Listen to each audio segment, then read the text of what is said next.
Bom dia, hoje nós apresentaremos uma videoaula sobre a Revolução Russa e começaremos com o diálogo entre três amigas. A gente estava conversando, sobre o assunto da prova, que é a Revolução Russa. E eu fui dar uma pesquisada na internet e coloquei algumas coisas no meu caderno. O que você colocou? Que a Revolução Russa foi um momento histórico de extraordinário impacto mundial. A Revolução Russa também marcou o fim de um dos últimos impérios de monarquias hereditárias e absolutistas do mundo. Com ela, o socialismo ascendeu pela primeira vez ao poder e a ideologia comunista passou a exercer profunda influência no cenário internacional e mesmo na vida interna de todas as nações. A Revolução Russa é a designação que se dá ao processo que dois momentos no mesmo ano de 1917 derrubou o governo imperial da Rússia e instalou o comunismo no poder. O primeiro momento deu-se com a Revolução de Fevereiro, que promoveu a queda do czarismo e a instalação de um governo da burguesia. Democrático e liberal, o segundo com a Revolução de Outubro, marcou o momento da tomada do poder pelos bolcheviques marxistas, início da história de um novo país que se chamou União das Repúblicas Socialistas Soviéticas, URSS. No século XIX, a Rússia viveu uma crise profunda em consequência de fatores que exerciam influências recíprocas e divergentes sobre todos os setores da vida social e política do país. Vigorava no império um sistema político de monarquia autocrática, que se chocava com o modelo econômico de capitalismo moderno, em que as relações de produção entrelaçavam-se com as do tipo feudal, que nós estudamos na sexta série. Isso é verdade. Havia insustentáveis desigualdades econômicas e sociais entre a poderosa e privilegiada classe de nobres proprietários de terras de uma imensa população de camponeses, grande massa, a maioria analfabeta, que até 1861 viviam em regime de servidão.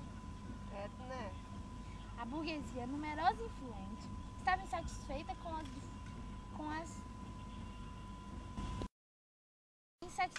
dificuldades para exercer suas atividades comerciais e industriais. E o crescente operariado, formado geralmente de camponeses expulsos do campo, falta de condições de sobrevivência, estavam submetidos a condições de vida, trabalhos extremamente duros e que não mais existiam nos países europeus industrializados. Apenas os nobres, com seus imensos privilégios, estavam satisfeitos com a situação do país. Nisso, eclodiu num país atrasado da Europa, graças à combinação de uma série de fatores. E quais são eles? As derrotas da Primeira Guerra Mundial, o absolutismo do governo, a crise econômica, a grande desigualdade social existente no país, a fome que atingia grande parte da população, pesados impostos, desorganização administrativa, desorganização econômico-social, derrota sofrida em numerosas guerras e corrupção e incompetência do governo. Nossa, que isso, hein? E a Revolução Russa de 1917 é considerada um modelo clássico de revolução proletária, que destruiu a ordem capitalista e burguesa, lançando os fundamentos do primeiro Estado socialista da história da humanidade. Portanto, a Revolução Russa de 1917 foi um modelo clássico de revolução burguesa, que desmantelou a velha ordem feudal e aristocrática, criando as condições para o desenvolvimento do capitalismo moderno. A partir de 1917, a Rússia caminhou no sentido de se transformar numa das mais importantes potências mundiais, em condições de se rivalizar. E aquele negócio que o professor estava falando, tempo de czares, você sabe o que é isso? Será que vai cair na prova? Eu acho que vai cair na prova, mas eu não sei não. Você sabe, cara? Ora, eu sei, o tempo de czares foi no final do século XIX, quando a Rússia era o país mais extenso da Europa. Mas só que isso teve vários sacrafões, incluindo povos, culturas diversas, com graves desequilíbrios sociais, econômicos, políticos. Um dos principais problemas era a concentração de terras nas mãos de poucos proprietários. O setor rural crescia, o número de desequilíbrios sociais, econômicos e políticos. Um dos principais problemas era a concentração de terras nas mãos de poucos proprietários. O setor rural crescia, o número de proprietários aumentava nas cidades, provocando uma forte oposição do regime czarista, que preferenciava a nobreza sacrária. Alguns integrantes da alta burguesia, o clero e a cúpula do excesso. Bom, aí daí eles começaram a procurar organizar os trabalhadores em conselhos, os soviéticos, né, nos quais se debatiam as decisões políticas a serem tomadas. Diante do crescente clima de revolta, o czar Nicolau II prometeu realizar, pelo Manifesto de Outubro, grandes reformas no país, estabelecendo o governo constitucional, pondo fim ao absolutismo e convocaria eleições gerais para o parlamento, que elaboraria uma constituição para a Rússia. Os partidos de orientação liberal burguesia declararam-se por satisfeitos com as promessas de czar. O partido bolchevique ficou sozinho, com seu projeto de levar adiante a Revolução dos Trabalhadores com a monarquia de czar. Terminando a guerra contra o Japão, o governo russo mobilizou as tropas especializadas cossacos para reprimir os principais focos da revolta dos trabalhadores. Diversos líderes revolucionários foram presos, desmantelando-se os soviéticos. Da situação, Nicolau II deixou de lado as promessas literais que tinham feito no Manifesto de Outubro. Apenas a turma continuou funcionando, com os poderes limitados e sob intimação policial das forças do governo.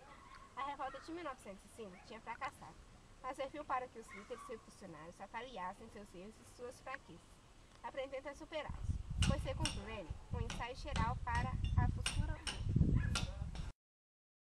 A Rússia na Primeira Guerra Mundial. A Revolução Russa já estava anunciada desde 1905.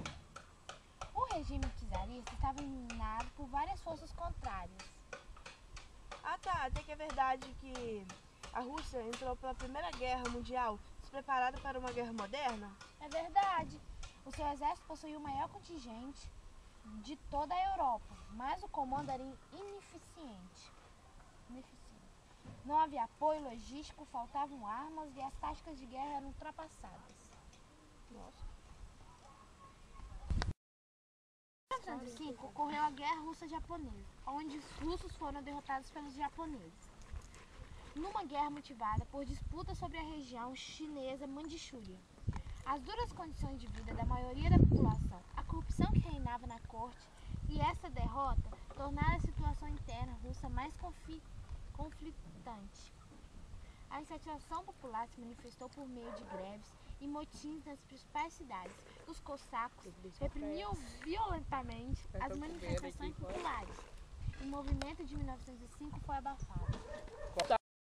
Menino, a gente não pode esquecer do Domingo Sangrento, não. Né? Ele ocorreu em janeiro de 1905. Uma grande multidão reuniu-se às portas do Palácio Imperial para pedir audiência do czar. O exército abriu fogo contra ele, matando muitos dos manifestantes. Esse fato, denominado Domingo Sangrento, serviu de pretexto para uma série de revoltas no país inteiro. Gente, eu tenho que ir embora para buscar minha irmã na escola. Então tá, tchau. Aqui, ó, estuda pra prova, então é difícil. Ah, tá. Não esquece não, tá? Eu vou estudar. Até amanhã. Até amanhã. E então, vamos continuar, né? E as causas da Revolução? Bom, o Christopher Will aponta as seguintes causas gerais da Revolução Russa. A primeira é de que o desenvolvimento econômico do país era extremamente moroso. Seu comércio e sua indústria encontravam-se nas mãos de estrangeiros e grosso da população era consumido pelo próprio Estado. Isso levou que a burguesia e a classe média pouco puderam desenvolver. A burguesia russa jamais atingiu a autonomia ocidental, pois suas dependências do Estado eram muito grandes. O poder concentrado nas mãos do Estado era apenas a pequena fração da população. pouco espaço deixava para os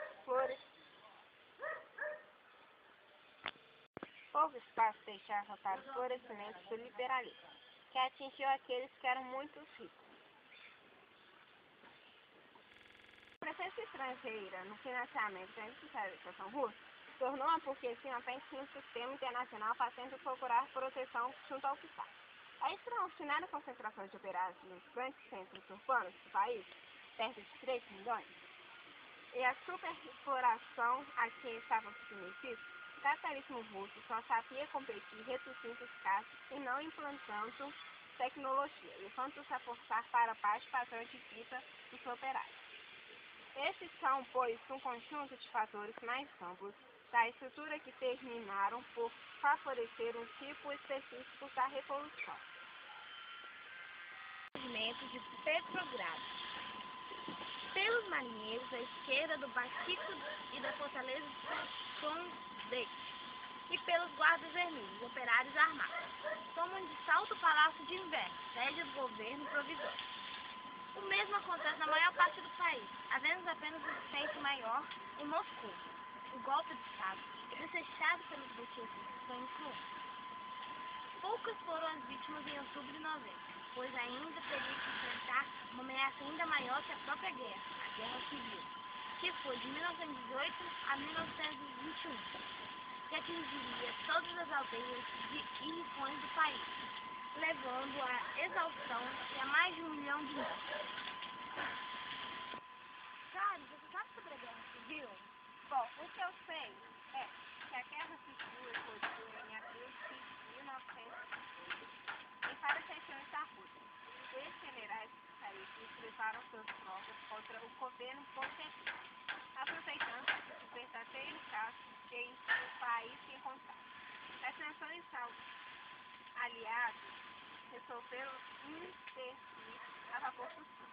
Tropas ingleses, franceses, americanos e japoneses se desembarcaram tanto nas regiões ocidentais como nas orientais.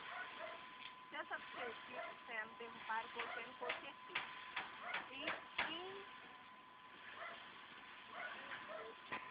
e instaurar um regime no estado. Cadê o barulhinho? E você sabe sobre a Guerra Civil, Carol? Sei, a Guerra Civil eclodiu em abril de 1918 em várias regiões da Rússia. E generais czaristas levantaram suas tropas contra o governo bolchevique. Aproveitando-se do verdadeiro caos em que o país se encontrava, as nações aliadas resolveram intervir a favor dos brancos. Tropas inglesas, francesas, americanos e japoneses desembarcaram tanto nas regiões ocidentais como nas orientais. Seus objetivos eram derrubar o governo bolchevique e instaurar um regime neoczarista, mas talvez o objetivo maior fosse evitar a contaminação da Europa Ocidental pelos ideais bolcheviques. Daí a expressão utilizada por Clemenceau, presidente da França, de cordão sanitário. Para poder enfrentar a maré contra os revolucionários, o novo governo instituiu o Exército Vermelho, comandado por Leon Trotsky. Revelou-se um brilhante estrategista, disciplinador rígido e líder das tropas. Na passagem dos anos 20 para 21, todas as formações contra-revolucionárias haviam sido derrotadas e os principais expoentes exilaram-se no exterior. As forças expedicionárias Fala já, né? As forças expedicionárias aliadas foram obrigadas a retirar. Não, espera aí. Forças expedicionárias aliadas foram obrigadas a retirar, tanto pela derrota dos brancos, pressando a opinião pública internacional. No terreno econômico, devido à situação de emergência e pelo próprio impeto revolucionário, instituiu-se o comunismo de guerra. O dinheiro e as leis do mercado foram abolidas, sendo substituídas por uma economia dirigida, baseada no confisco de cereais produzidos pelos camponeses. Naturalmente, essas medidas criaram estímulos ao plantio, levando-os a produzir exclusivamente para o sustento de suas famílias. O resultado foi catastrófico. Os centros urbanos ficaram sem alimentos, provocando o êxodo urbano. A fome de 1921 transformou-se numa das maiorias